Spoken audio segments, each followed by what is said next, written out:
ونعوذ بالله من شرور أنفسنا ومن سيئات أعمالنا من يهده الله فلا مضل له ومن يضلله فلا هادي له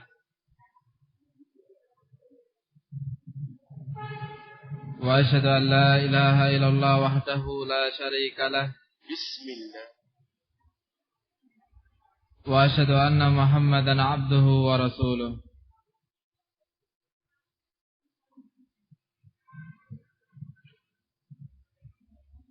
وقال الله تعالى يا أيها الذين آمنوا اتقوا الله حق تقاته ولا تموتن إلا وأنتم مسلمون وقال يا أيها الناس اتقوا ربكم الذي خلقكم من نفس واحدة وخلق منها زوجها وبث منهما رجالا كثيرا والنساء واتقوا الله الذي تساءلون به والأرحام إن الله كان عليكم رقيبا ثم أما بعد فإن أصدق الحديث كتاب الله وخير الهدى هدى محمد صلى الله عليه وعلى آله وسلم وإن شر الأمور محدثاتها وكل محدثة بدعة وكل بدعة ضلالة وكل ضلالة في النار.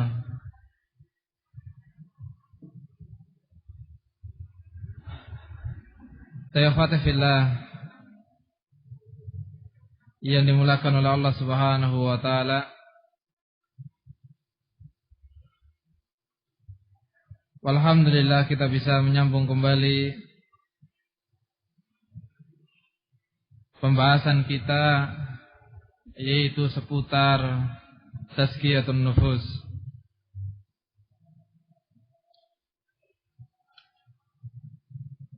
Pada pertemuan-pertemuan yang lalu telah kita sebutkan bahwa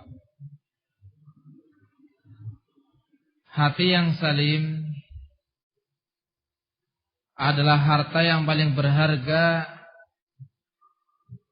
yang paling bermanfaat bagi seorang manusia di yaumul akhir.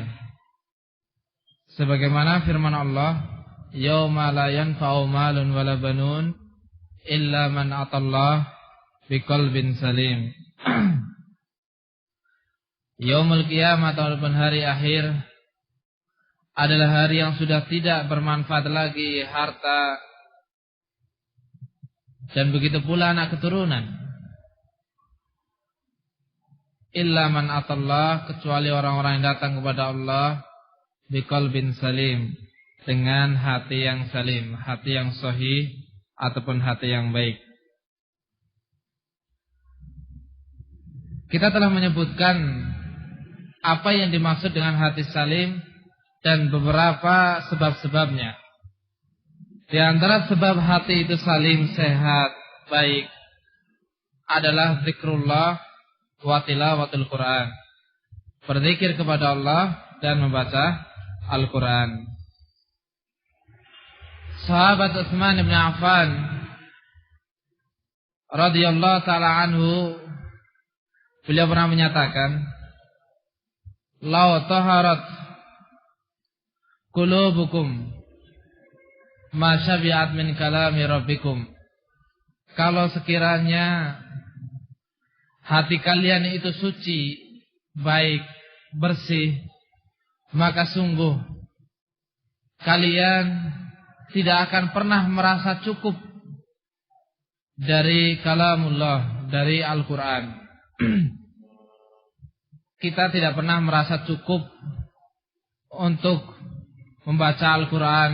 Dengan kata lain, terus ingin membaca Al-Quran, terus ingin mentadaburinya, mendengarkan orang yang membaca, dan seterusnya.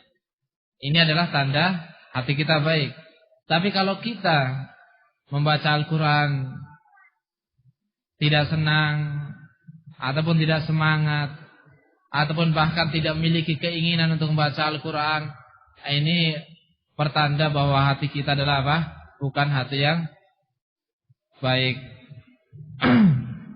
Sebagaimana yang disebutkan oleh sahabat Utsman bin Affan, "Lau taharat qulubukum," kalau sekiranya hati kalian itu suci, baik, sehat, bersih, maka masyabihat min kalami rabbikum, tidak akan pernah merasa cukup dari kalami rabbikum, dari Al-Quran. Oleh karena itu kita periksa, kita koreksi kembali hati-hati kita. Kita koreksi lagi pribadi kita. Apakah kita termasuk orang yang senang membaca Al-Quran ataukah tidak? Kalau kita adalah orang yang senang membaca Al-Quran, maka niscaya kita termasuk dari apa yang dikhabarkan oleh sahabat Utsman bin Affan. Tapi kalau seandainya sebaliknya, maka waliyadzubillah, kita berlindung kepada Allah Subhanahu wa taala dari hal yang demikian. Kemudian selanjutnya adalah al-istighfar. Dari sebab hati itu menjadi baik, tahur, bersih, suci adalah apa? Dengan selalu al-istighfar kepada Allah Subhanahu wa taala. Sebagaimana yang telah dicontohkan oleh Rasul sallallahu alaihi wa ala alihi wasallam. Kata beliau, "Wallahi inni la astaghfirullah wa atubu ilaihi fil yawm aktsar min 70 marrah." Demi Allah, kata beliau alaihi salatu wasallam, sungguh aku terus-menerus beristighfar kepada Allah dan bertobat kepadanya dalam sehari lebih dari 70 kali. Sehingga kita pun harus demikian. Dan Al-Imam Hasan Al-Basri rahimahullah ta'ala mengingatkan kepada kita, kata beliau, "Aktsiru minal istighfar fi buyutikum." Perbanyaklah untuk selalu istighfar, ataupun perbanyaklah istighfar di rumah kalian. Wa ala mawaidikum, dan di tempat kalian bekerja. Wa fi turuqikum, dan di perjalanan-perjalanan kalian. Wa fi aswaqikum, di pasar-pasar kalian. Wa fi majalisikum, dan juga di majelis-majelis kalian. Wa inna ma kuntum, dimanapun kalian berada. Fa innakum matadrun mata tanzilul maghfirah, karena kalian tidak tahu kapan maghfirah itu turun kepada kalian. Ringkasnya, dimanapun kita berada, hendaknya kita jangan lupa untuk istighfar kepada Allah Subhanahu wa taala. Ummul Mukminin Aisyah radhiyallahu taala anha, beliau pernah mengatakan, "Tuba liman wajada fi sahifatihi istighfaran katsira." Beruntunglah bagi seorang yang mendapatkan pada catatan amalan dia, yaitu catatan istighfar yang sangat banyak. Artinya apa? Orang ini selalu beristighfar kepada Allah Subhanahu wa taala. Maka orang seperti ini adalah orang yang beruntung. Baik. Dan ini adalah termasuk dari sebab-sebab apa? Hayatul qulub, hidupnya hati, wasihatul qulub, dan sehatnya hati. Karena sebagaimana dikhabarkan oleh Ali radhiyallahu taala anhu, beliau pernah mengkhabarkan, "Ma alhamullah subhanahu 'abdan al-istighfar wa huwa yuridu ayyu'adzibahu." Tidaklah Allah Subhanahu wa taala mengilhamkan kepada seorang hamba untuk selalu istighfar dalam keadaan Allah ingin mengazab hamba tersebut. Kita telah disebutkan di awal, orang yang akan selamat dari azab Allah adalah orang yang hatinya baik. Di sini disebutkan oleh Ali radhiyallahu taala anhu, kalau seorang sudah dimudahkan untuk istighfar, maka ini adalah pertanda bahwa orang tersebut adalah termasuk dari orang-orang yang Allah Subhanahu wa taala tidak ingin untuk mengazabnya. Wallahu alam bissawab. Kemudian selanjutnya Dan inilah yang akan kita ambil, yaitu ad-du'a. Dari sebab hati seorang itu menjadi baik, sehat adalah ad-du'a, berdoa. Berdoa kepada Allah Subhanahu wa taala. Hadis sangat banyak.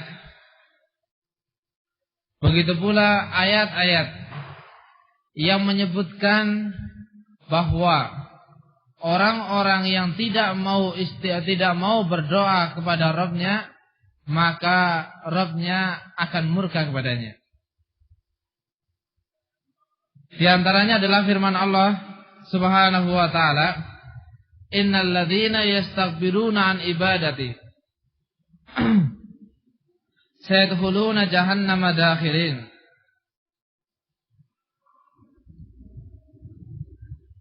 Kalimat sebelumnya, ud'uni astajib lakum. Berdoalah kalian kepadaku, maka sungguh aku akan mengabulkan doa kalian.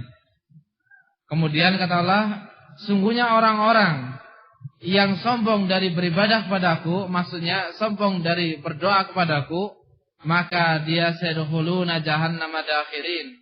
Dia akan masuk ke dalam neraka jahanam. Baik. Inti dari permasalahan adalah bahwa orang yang akan diazab oleh Allah adalah orang-orang yang hatinya tidak baik. Dan orang yang selamat dari azab Allah adalah orang-orang yang hatinya baik. Di sini disebutkan oleh Allah Subhanahu wa taala, di antara sebab seorang manusia akan diazab oleh Rabb-Nya adalah ketika dia tidak berdoa. Maka mafhumnya, di antara sebab seorang tidak diazab oleh Rabb-Nya adalah ketika dia berdoa dan meminta kepada Rabb-Nya, yaitu kepada Allah Subhanahu wa taala. Menunjukkan bahwa yang namanya doa, permohonan, yang namanya doa ataupun permintaan adalah salah satu sebab dari sebab-sebab hati itu menjadi sehat, hati itu menjadi sahih, hati itu menjadi haya, menjadi baik, sehat, hidup, salim. Sebagaimana yang disebutkan di dalam ayat-ayat Allah, disebutkan dalam hadis-hadis Rasul alaihi salatu wassalam. Kemudian Nabi kita Muhammad sallallahu alaihi wasallam juga pernah menyatakan dalam salah satu hadisnya dari sahabat Abu Hurairah yang dikeluarkan oleh Al-Imam Tirmidzi, kata beliau alaihi salatu wassalam, "Man lam yas'alillah yaghdab alaih." Barang siapa yang tidak meminta kepada Allah, maka Allah murka kepadanya, Allah marah kepadanya. Siapa saja dari hamba Allah yang tidak mau meminta, tidak mau memohon, tidak mau berdoa kepada Rabb-Nya, kepada Allah Subhanahu wa taala, maka Rabb-Nya akan murka kepadanya, akan marah kepadanya, dan bahkan orang tersebut akan dimasukkan ke dalam neraka jahanam. Menunjukkan bahwa Rabb kita adalah zat yang sangat pemurah. Berbeda dengan seorang manusia. Kalau manusia sebisa mungkin untuk apa? Tidak diminta hartanya, tidak diminta apa yang ia miliki. Tetapi Allah Subhanahu wa taala dengan keagungannya, dengan kemurahannya, memerintahkan kepada hamba-hambanya untuk meminta dan menjanjikan siapa saja yang meminta pasti akan dikabulkan. Ud'uni, kata Allah, mintalah kepadaku, astajib lakum, aku akan kabulkan untuk kalian. Kemudian dilarang untuk tidak meminta. Bahkan orang yang tidak meminta, tidak berdoa kepada Rabb-Nya akan dimasukkan ke dalam neraka jahanam ataupun akan mendapatkan murkanya Allah Subhanahu wa taala.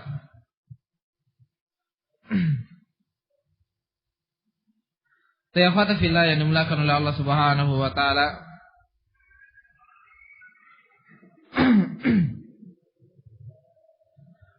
Oleh karena itu, yang seharusnya bagi kita adalah terus-menerus memohon dan meminta kepada pencipta kita. Bahkan para sahabat radhiyallahu taala anhum dalam masalah yang paling kecil, mereka pun menyandarkan hal tersebut kepada Allah ataupun meminta kepada Rabb-Nya Jalla wa'ala. Akan tapi ketika seorang memohon, ketika seorang meminta kepada Allah, yang terlarang baginya adalah menyegera-gerakan pengkabulan doa tersebut, atau merasa bahwa dirinya tidak pernah dikabulkan doanya. Ini adalah perkara yang dilarang. Kenapa demikian?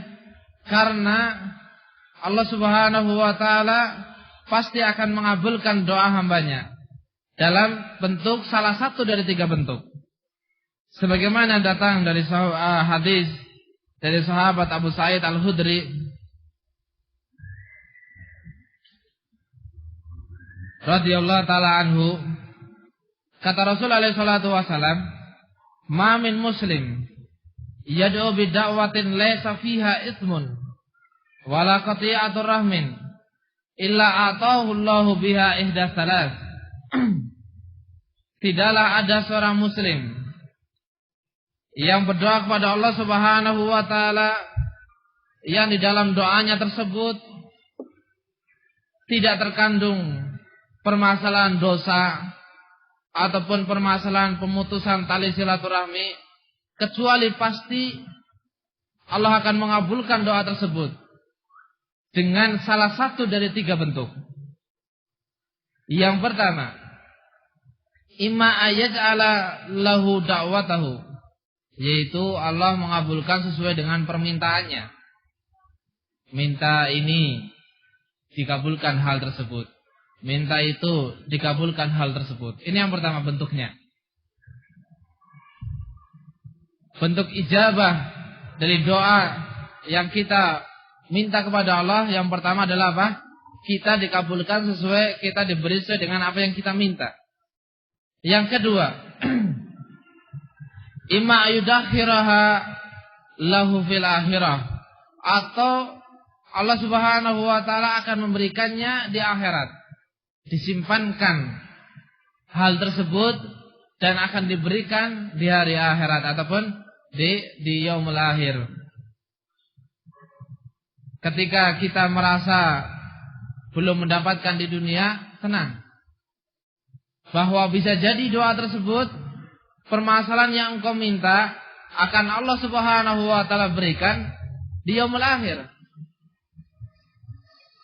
Wa imma, dan bisa jadi ayusarrifa anhu minasu misliha, bisa jadi Allah Subhanahu wa taala kabulkan dengan bentuk dijauhkan darimu kejelekan yang serupa. Kejelekan yang serupa. Misalnya engkau dalam keadaan merasakan keperluan yang sangat, membutuhkan sesuatu yang sangat, kemudian engkau mohon kepada Allah Subhanahu wa taala, memohon sesuatu yang bisa digunakan untuk apa? Memenuhi keperluan tersebut. Bisa jadi Allah Subhanahu wa taala tidak memberikan apa yang engkau minta, tetapi Allah akan menjauhkan, menyelesaikan urusanmu. Dengan apa? Dengan cara yang lain, dengan bentuk yang lain. Demikianlah ijabatud doa Allah Subhanahu wa taala. Allah mengabulkan doa dengan 3 bentuk. Yang pertama, dikabulkan, diberikan, engkau diberi sesuai dengan permintaanmu. Yang kedua, hal tersebut disimpan dan akan diberikan oleh Allah Subhanahu wa taala di surga ataupun di yaumul akhir. Yang ketiga, bahwa akan dipalingkan, dijauhkan darimu kejelekan yang serupa. Engkau minta sesuatu, dipalingkan darimu sesuatu yang lain. Inilah bentuk pemberian Allah Subhanahu wa taala kepada kita. Jadi jangan sekali-kali merasa bahwa doa kita itu tidak dikabulkan ataupun permintaan kita tidak dikabulkan. Pasti dikabulkan oleh Allah. Tentunya ketika memenuhi syarat-syaratnya. Ketika memenuhi syarat-syaratnya. Dan ketika berdoa diimbangi, diikuti dengan adab-adab kepada yang didoai ataupun yang dimintai.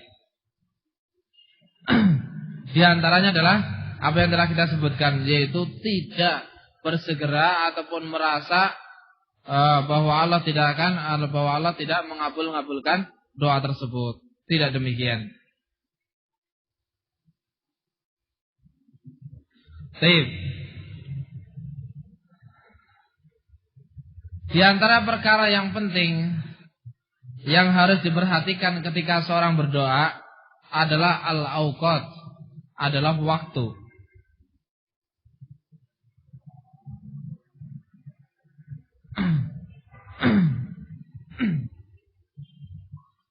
Waktu sangat penting ataupun sangat berpengaruh dengan doa yang kita minta kepada Allah. Dalam hitungan tahun, setiap setahun sekali ada waktu yang sangat mustajabah, yaitu Yaumul Arafah, hari Arafah. Hari Arafah adalah apa? Waktu untuk waktu mustajabah doa, waktu yang doa itu dikabulkan oleh Allah Subhanahu wa taala. Ini tahunan. Berkaitan bulan, yaitu bulan Ramadan.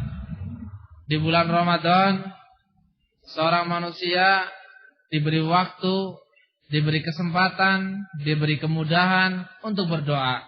Bahkan di waktu tersebut Allah Subhanahu wa taala menjanjikan akan mengabulkan doa-doa hambanya. Berkaitan dengan mingguan, yaitu di hari Jumat.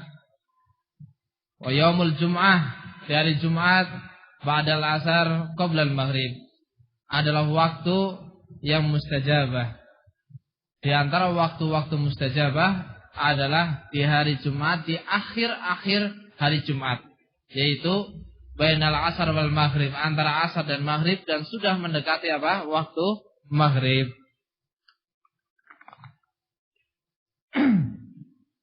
Kemudian berkaitan dengan yaumian, berkaitan dengan hari, yaitu di waktu sahur. Waktu sebelum apa? Sebelum terbitnya fajar shadiq.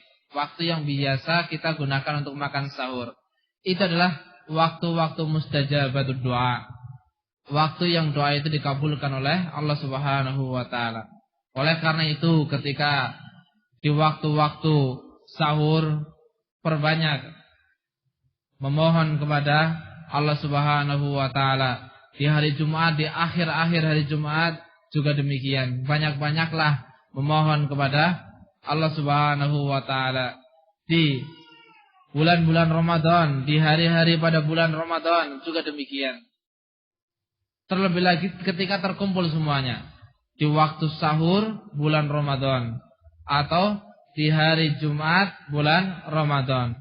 Ini bertumpuk, double, menunjukkan apa? Bahwa ini adalah perkara yang sangat pokok ataupun perkara yang sangat penting. Jangan sampai seorang muslim meninggalkan waktu tersebut, menyia-nyiakan waktu tersebut, tidak digunakan untuk berdoa kepada Rabb-Nya.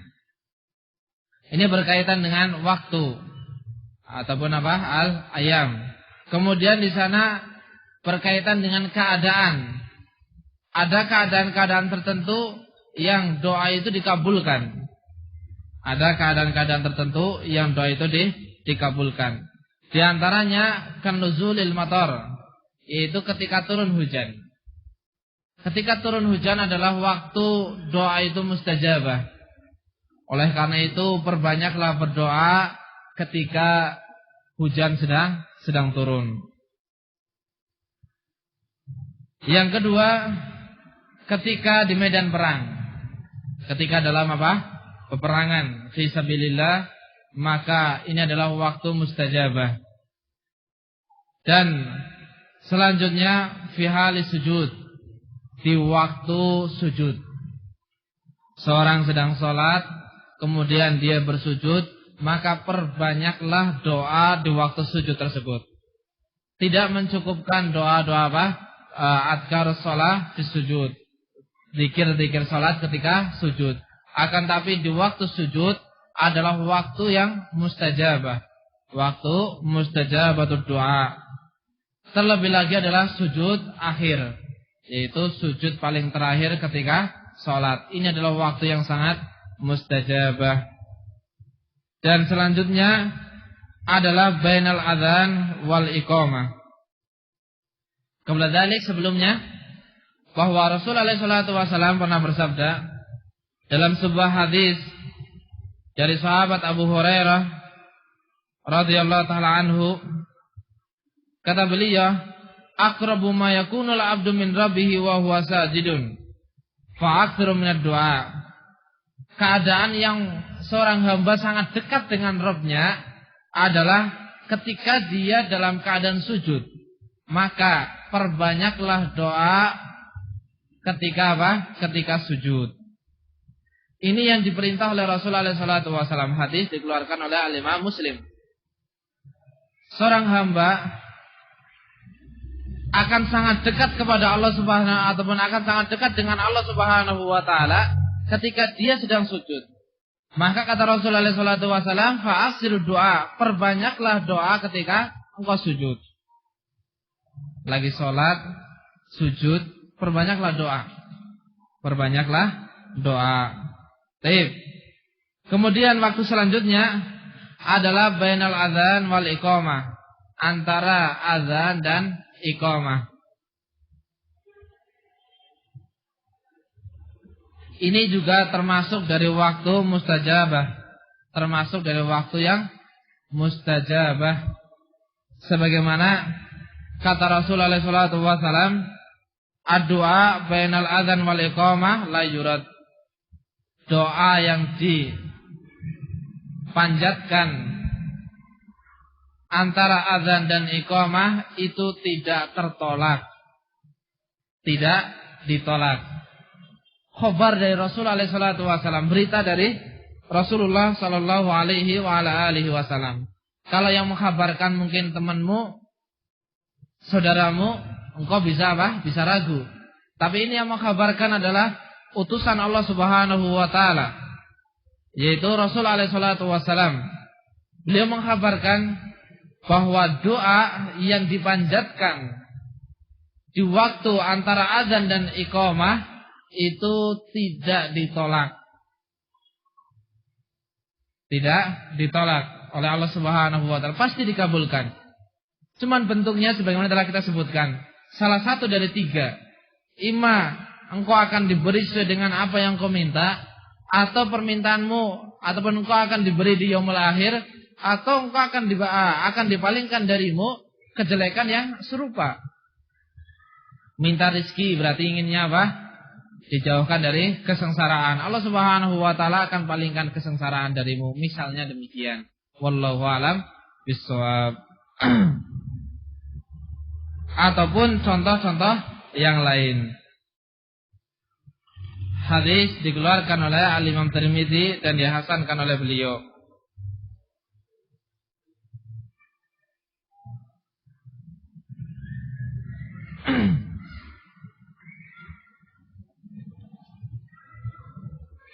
Baik. Kemudian di antara tata cara yang menyebabkan doa dikabulkan adalah yang pertama, engkau dalam keadaan bersuci. Engkau dalam keadaan apa? Suci. Habis berwudu misalnya, ataupun ketika engkau mau berdoa hendaknya bersuci terlebih dahulu. Kemudian mustaqbilul kiblah, menghadap ke kiblat. Menghadap ke kiblat. Orang tersebut menghadap ke kiblat. Dan selanjutnya mengulangi doa tersebut salasan. Mengulangi doa tersebut tiga kali. Ini sebagaimana yang dikhabarkan oleh Abu Hurairah radhiyallahu taala anhu yang dikeluarkan oleh Al-Imam Muslim. Dari sahabat Ibnu Mas'ud radhiyallahu taala anhu yang dikeluarkan oleh Al-Imam Muslim, yaitu ayyakuna ala taharah, hendaknya orang yang berdoa itu dalam keadaan suci dari hadas besar ataupun suci dari hadas kecil. Kemudian dia menghadap ke kiblat dan diulangi 3 kali. Dalam sebuah hadis Rasulullah SAW menghabarkan bahwa ketika seorang hamba memohon kepada Allah Subhanahu wa taala untuk dimasukkan ke dalam surga, salasan 3 kali permohonan tersebut, Allahumma inni as'alukal jannah, Allahumma inni as'alukal jannah, Allahumma inni as'alukal jannah, salasal marat, ya Allah aku mohon kepadamu surgamu 3 kali, maka kata al-jannah, kata surga tersebut, ya Allah masukkanlah dia ke dalam surgamu. Ya Allah, masukkanlah dia ke dalam surgamu. Dan begitu pula ketika seorang memohon supaya dijauhkan dari neraka. Supaya dijauhkan dari neraka 3 kali. Maka neraka pun mengatakan demikian, ya Allah jauhkan dia dari neraka. Dengan bilangan apa? 3 kali. Menunjukkan bahwa sangat penting bagi seorang untuk mengulangi doa-doa tersebut. Ini supaya kita merasa bahwa kita ini benar-benar meminta kepada Allah Subhanahu wa taala, bukan semata-mata sesuatu yang hanya sebatas terlewat saja oleh lisan kita. Tapi ketika kita berdoa kepada Allah benar-benar merasa bahwa kita ini sangat butuh dengan apa yang kita minta, sehingga diulangi 3 kali. Dan sebelum seorang berdoa, maka hendaknya dia memuji Allah Subhanahu wa taala dengan nama-namanya, dengan sifat-sifatnya. Dan kemudian juga dia memuji Rasulullah alaihi salatu wasallam, sebagaimana kalau kita membaca tasyahud dalam salat, maka yang pertama adalah apa? Pujian-pujian, tahiyat kepada Allah Subhanahu wa taala, kemudian kepada Rasulullah alaihi salatu wasallam, baru kita mohon sesuatu kepada Allah Subhanahu wa taala. Kita menyebutkan sifat-sifat yang mulia ataupun sifat-sifat Allah Subhanahu wa taala, kemudian kita mohon sesuai yang apa kita minta. Kita menyebut namanya, kita menyebut sifatnya, dan kemudian kita minta apa yang kita minta. Banyak sekali doa-doa yang diajarkan oleh para ulama, doa-doa yang diajarkan oleh Rasulullah SAW berkaitan dengan tata cara menyebutkan pujian-pujiannya, menyebutkan sifat-sifatnya, dan seterusnya.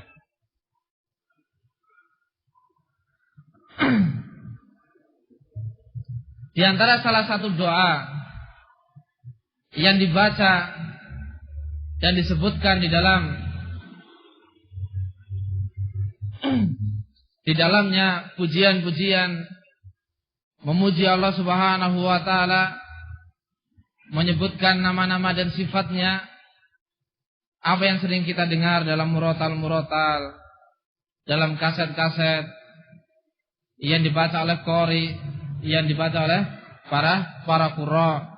Mereka memuji Allah, menyebutkan nama-nama dan sifatnya, baru mereka berdoa kepada Allah Subhanahu wa taala. Baik. Ini diantara adab tata cara waktu yang berkaitan dengan doa. Dan kita kembali kepada permasalahan bahwa doa itu akan melembutkan hati seorang manusia. Dan doa itu akan menyebabkan hati seorang manusia menjadi hidup. Dan doa itu akan menyelamatkan seorang manusia dari azabnya Allah Subhanahu wa taala, dari murkanya Rabbnya Jalla wa Ala. Sebagaimana telah kita sebutkan hadisnya, man lam yas'alillah yaghdab alaih. Barang siapa yang tidak memohon kepada Allah, Allah akan murka kepadanya. Oleh karena itu, dalam keadaan apapun, senang, susah, hendaknya kita terus memohon kepada Allah Subhanahu wa taala. Jangan hanya memohon ketika kita sedang susah. Ketika sedang susah, mintanya betul-betul khusyuk, terus berulang. Setiap waktu dia berdoa kepada Allah. Dalam keadaan apa? Susah, dalam keadaan kepepet, dalam keadaan tidak senang. Tapi ketika senang dia lupa kepada Allah Subhanahu wa taala, dan inilah sifat manusia. Ketika susah ingat kepada Rabbnya, ketika senang lalai dan lupa kepada Allah Subhanahu wa taala. Ketika susah minta ya Allah, terus seperti itu. Bahkan dia mau untuk bangun di sepertiga malam terakhir untuk memanjatkan doa kepada Allah Subhanahu wa taala, minta rezeki, minta kekayaan, minta semuanya diminta oleh dia.